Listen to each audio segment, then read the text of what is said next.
Shalom to everyone. We are in risen Christ. हम जीवते यीशु मसीह में हैं. हमें पिता ने प्रभु यीशु के साथ जिलाया है, ऐसा वचन बताता है.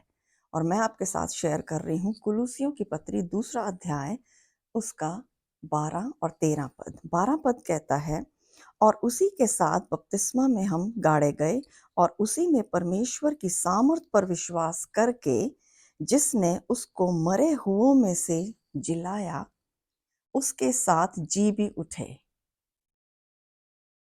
उसने तुम्हें भी जो अपने अपराधों और अपने शरीर की खतना रहित दशा में मुर्दा थे उसके साथ जिलाया और हमारे सब अपराधों को क्षमा किया.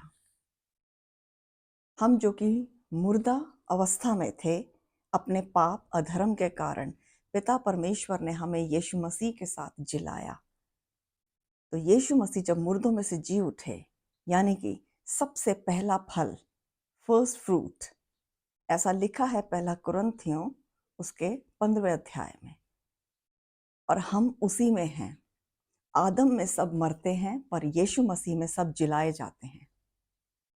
और जो यीशु मसीह पे विश्वास करते हैं, जो उसने सुसमाचार जो हमारे लिए है, अगर हम उस पे पूर्ण रूप से विश्वास करते हैं तो हम जीवते मसीह में हैं, क्योंकि हमारे पाप अधर्म सब कुछ को प्रभु यीशु ने हटा दिया है.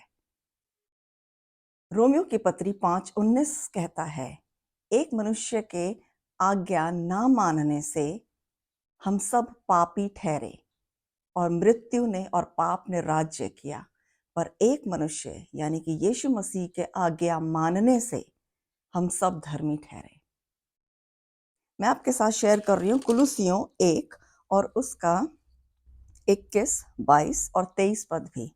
यहाँ लिखा है, तुम जो पहले निकाले हुए थे और बुरे कामों के कारण मन से बैरी थे, उसने अब उसकी शारीरिक देह में मृत्यु के द्वारा तुम्हारा भी मेल कर लिया, ताकि तुम्हें अपने सम्मुख पवित्र, निष्कलंक, निर्दोष बनाकर उपस्थित करे.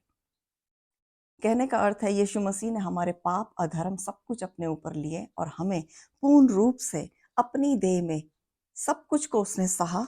और यहाँ लिखा है, उसकी शारीरिक देह में मृत्यु के द्वारा, जब वो क्रूस पे गए और उन्होंने मृत्यु को सहा और उस पीड़ा को सहा, उसके द्वारा तुम्हारा भी मेल करा लिया, ताकि तुम्हें यानी कि पिता के सामने हमें किस तरीके से उसने हमें प्रेजेंट किया है, और वो करा है निष्कलंक, पवित्र पहला, दूसरा निष्कलंक, तीसरा निर्दोष बनाकर उपस्थित किया.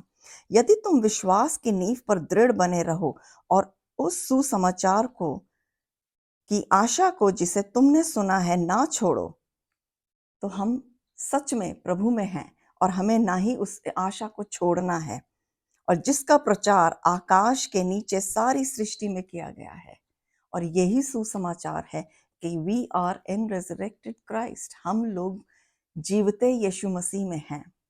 रोमियो की पत्री उसका 6 अध्याय 11वां पद कहता है कि अपने आप को पाप के लिए मरा, वरन परमेश्वर में यीशु मसीह के द्वारा अपने आप को जीवित समझो.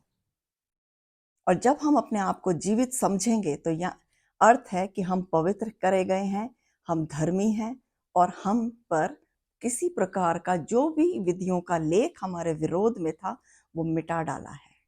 हम पूर्ण रूप से क्राइस्ट में हैं, और जो यीशु मसीह में है वो नई सृष्टि है. पुरानी बातें सब कुछ बीत गई हैं.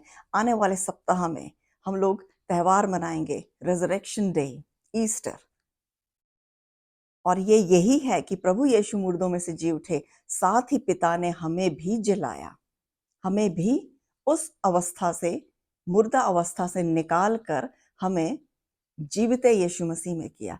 इफिसियों 2 और उसका मैं आपके साथ शेयर कर रही हूं उसका 4 पद. परंतु परमेश्वर ने जो दया का धनी है, अपने उस बड़े प्रेम के कारण जिससे उसने हमसे प्रेम किया, 5वां पद, जब हम अपराधों के कारण मरे हुए थे तो हमें मसीह के साथ जिलाया. अनुग्रह ही से हम सब का उद्धार हुआ है, और मसीह यीशु में उसके साथ उठाया और स्वर्गीय स्थानों में उसके साथ बिठाया. आमेन. परमेश्वर के वचन पे आशीष होने पाए। और इसे हमें विश्वास से लेना है। और अगर हमने विश्वास नहीं किया तो आज भी हम बहुत सी चीज़ों से वंचित रह जाएंगे। प्रभु के उस नए जीवन में हमें अपने आप को रखना है। इफिसियों, अगर मैं आपके साथ शेयर करूं जल्दी से, इफिसियों 4 अध्याय उसका 24 पद, और नए मनुष्यत्व को पहन लो जो परमेश्वर के अनुरूप सत्य की धार्मिकता, परमेश्वर के अनुरूप सत्य की धार्मिकता और पवित्रता में सृजा गया है। हम सत्य की धार्मिकता और पवित्रता से सृजे गए हैं, एग्जैक्टली परमेश्वर के अनुरूप में। तो हम we are in risen Christ, we are not dead now. We used to be dead in our sins, but now we are in Christ and he is risen. So we are in risen Christ. Shalom to everyone. God bless you all.